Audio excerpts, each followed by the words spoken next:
الشام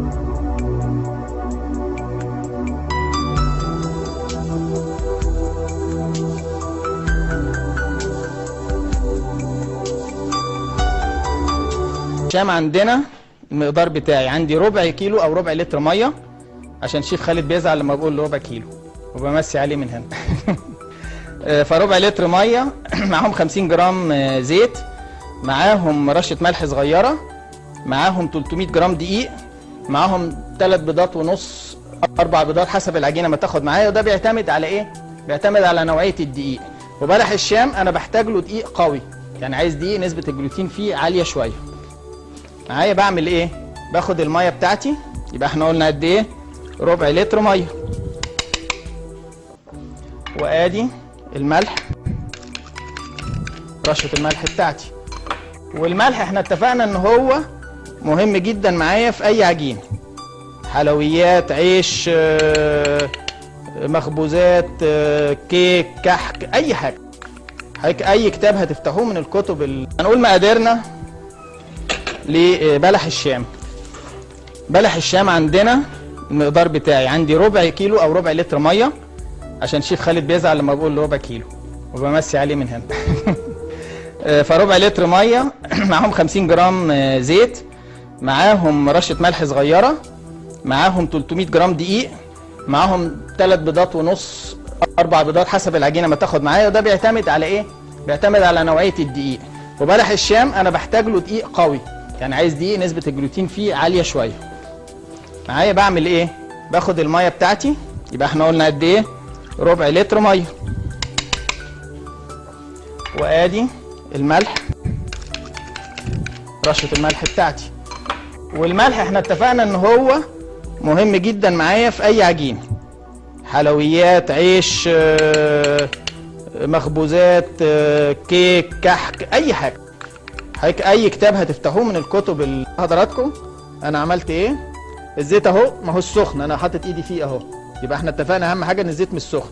باخد البلح بتاعي وانا حاطط ايدي زيت عشان ما يلزقش فيا في الجوانتي. خلاص. وباخد اهو بالطول بتاعي، الصوابع بتاعتي دي بتحدد لي طول البلح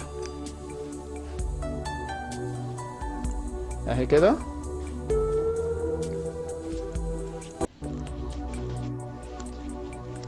العجينه زي ما حضراتكم شايفين شديده شويه،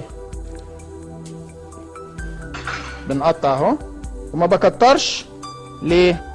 لان البلح دلوقتي هيكبر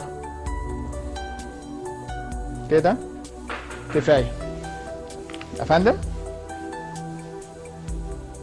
لا، الزيت درجه حرارته في حدود 40 50، لان انا بحط ايدي فيه ما يعني سخن انما ما يعني ما يلسعش.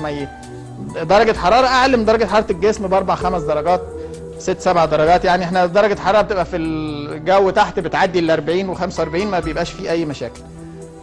هات سعيد يعلى شويه اهو. نطر ازاي؟ هناخده في الزيت بتاعنا اهو. احنا هنعمل ايه دلوقتي؟ هنعمل لاقيه بلح ولاقيه، عملنا لاقيه زلابيه اهي.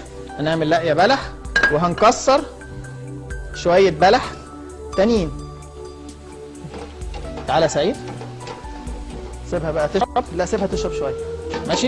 تعالى قلب لي انت هنا وانا هكسر لاقيه بلح تانيه، بحيث ان احنا يبقى برضو واحنا شغالين برضو في تكسير لاقيه البلح هقول على الطريقه. فين الكيس؟